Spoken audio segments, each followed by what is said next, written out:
ಇನ್ನು ಬೆಂಗಳೂರಿನಲ್ಲಿ ಮುಖೇಶ್ ಮೇಲೆ ಹಲ್ಲೆ ಪ್ರಕರಣಕ್ಕೆ ಸಂಬಂಧಪಟ್ಟ ಹಾಗೆ ಪ್ರಹ್ಲಾದ್ ಜೋಶಿ ರಿಯಾಕ್ಟ್ ಮಾಡಿದ್ದಾರೆ. ಕಾಂಗ್ರೆಸ್ ಸರ್ಕಾರದಲ್ಲಿ ಈ ರೀತಿ ಹಲ್ಲೆ ಮಾಡಲಾಗ್ತಾ ಇದೆ, ಕಾಂಗ್ರೆಸ್ನವರ ಮಾನಸಿಕ ಸ್ಥಿತಿಯೇ ಈ ರೀತಿಯಾದಂತಹ ಹಲ್ಲೆಗಳಿಗೆ ಕಾರಣ ಅಂತೇಳಿ ಸರ್ಕಾರದ ವಿರುದ್ಧ ಕೇಂದ್ರ ಸಚಿವರಾಗಿರುವಂತಹ ಪ್ರಹ್ಲಾದ್ ಜೋಶಿ ಗರಂ ಆಗಿದ್ದಾರೆ. ಬಿಜೆಪಿ ಪ್ರತಿಭಟನೆಯನ್ನ ಕೂಡ ಕಾಂಗ್ರೆಸ್ ಹತ್ತಿಕ್ತಾ ಇದೆ, ಇದನ್ನ ನಾನು ತೀವ್ರವಾಗಿ ಖಂಡಿಸ್ತೀನಿ ಅಂತ ಹೇಳಿ ಪ್ರಹ್ಲಾದ್ ಜೋಶಿ ಹೇಳಿದ್ದಾರೆ.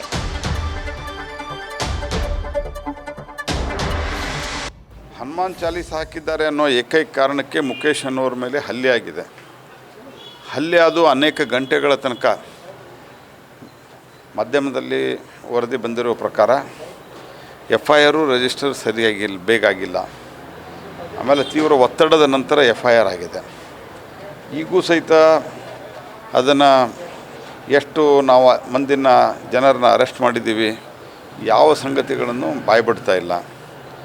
ಹೀಗಾಗಿ ಕಾಂಗ್ರೆಸ್ ಸರ್ಕಾರ ಬಂದಾಗ ಹನುಮಾನ್ ಚಾಲೀಸ ಹಾಕೋರಿಗೆ ಹಲ್ಲೆ ಮಾಡುವಂಥ ಧೈರ್ಯ ಹೆಂಗೆ ಬಂತು ಅಂದ್ರೆ, ಈ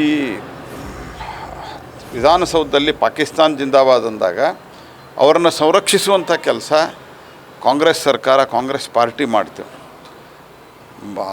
ಅವರು ರಾಜ್ಯಸಭಾ ಸದಸ್ಯ ನಾಸೀರ್ ಅಂತೂ ಮೀಡಿಯಾದವರಿಗೂ ಬಾಯಿ ಬಂದಂಗೆ ಬೈದರು, ಮುಖ್ಯಮಂತ್ರಿಗಳು ಸಮರ್ಥಿಸಿದರು. ಮುಖ್ಯಮಂತ್ರಿಗಳು FSL ರಿಪೋರ್ಟ್ ಬಂದ ನಂತರ ನಾನು ಇನ್ನೊಮ್ಮೆ ಪರಿಶೀಲನೆ ಮಾಡ್ತೀನಿ ಅಂದರು. ಅಂದರೆ ಈ ಥರ ಹಿಂದೂ ವಿರೋಧಿ, ದೇಶ ವಿರೋಧಿ ಕೆಲಸ ಮಾಡೋರಿಗೆ ಕಾಂಗ್ರೆಸ್ ಪಾರ್ಟಿ ಸಲಹುತ್ತಾ ಇರೋದರಿಂದ, ಅವರಿಗೆ ಆಶ್ರಯ ಕೊಡ್ತಾ ಇರೋದರಿಂದ ಈ ಧೈರ್ಯ ಬರ್ತಾಯಿದೆ. ಹಾಗಾಗಿ ಹನುಮಾನ್ ಚಾಲೀಸ್ ಪಠಣ ಮಾಡಿದ್ರು, ಹೋಗಿ ಬಾಯಿ ಮನ ಬಂದಂತೆ ಥಳಿಸಿದ್ರು. ಇದು ಕಾಂಗ್ರೆಸ್ ಸರ್ಕಾರದಲ್ಲಿ ಯಾಕೆ ಆಗ್ತದೆ? ಇದು ರಾಮೇಶ್ವರಂ ಕೆಫೆಯಲ್ಲೂ ಕೂಡ ಇಷ್ಟು ದಿವಸ BJP ಟೈಮ್ದಲ್ಲಿ ಬಾಂಬ್ ಬ್ಲಾಸ್ಟ್ ಆಗಿತ್ತೋ ಇಲ್ಲೋ, ಈ ರೀತಿ ಮಾಡೋದಕ್ಕಿಂತ ನಿಮ್ಮ ಮಾನಸಿಕತೆ ಏನಿದೆಯಲ್ಲ, ಈ ಮಾನಸಿಕತೆ ಕಾರಣದಿಂದ ಈ ರೀತಿಯ ಹಲ್ಲೆಗಳು ಇವೆಲ್ಲವೂ ಆಗ್ತಾ ಇದ್ದಾವೆ. ಇದನ್ನು ಕಾಂಗ್ರೆಸ್ ಸರ್ಕಾರ ಇದೇ ರೀತಿ ತುಷ್ಟೀಕರಣದ ರಾಜಕಾರಣವನ್ನು ಮುಂದುವರಿಸಿದರೆ ಜನ ಸೂಕ್ತವಾದಂಥ ಉತ್ತರವನ್ನು ಕೊಡ್ತಾರೆ. ಯಾಕೆ ಹತ್ತಿಕ್ಬೇಕು? ಪ್ರತಿಭಟನೆ ಮಾಡಲಿಕ್ಕೆ ಎಲ್ಲರಿಗೂ ಅಧಿಕಾರ ಇದೆ ಮತ್ತು ಹಕ್ಕಿದೆ. ಈ ರೀತಿ ಮಾಡ್ತಾ ಇರುವಂಥದ್ದನ್ನು ನಾನು ತೀವ್ರವಾಗಿ ಖಂಡಿಸ್ತೀನಿ ಮತ್ತು ಕಾಂಗ್ರೆಸ್ಸಿನ ಸಿದ್ದರಾಮಯ್ಯ ಸರ್ಕಾರದ ಈ ನಡೆಯನ್ನು ನಾನು ಅತ್ಯುಗ್ರವಾಗಿ ಖಂಡಿಸ್ತೀನಿ.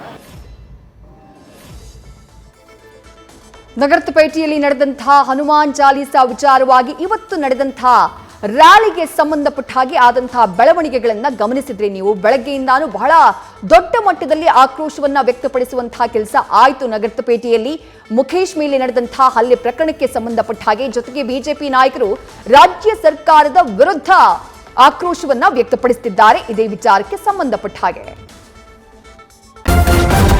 ನ್ಯೂಸ್ ಫಸ್ಟ್ ನಿರ್ಭೀತಿಯಿಂದ ನಿಮ್ಮ ಪರವಾಗಿ.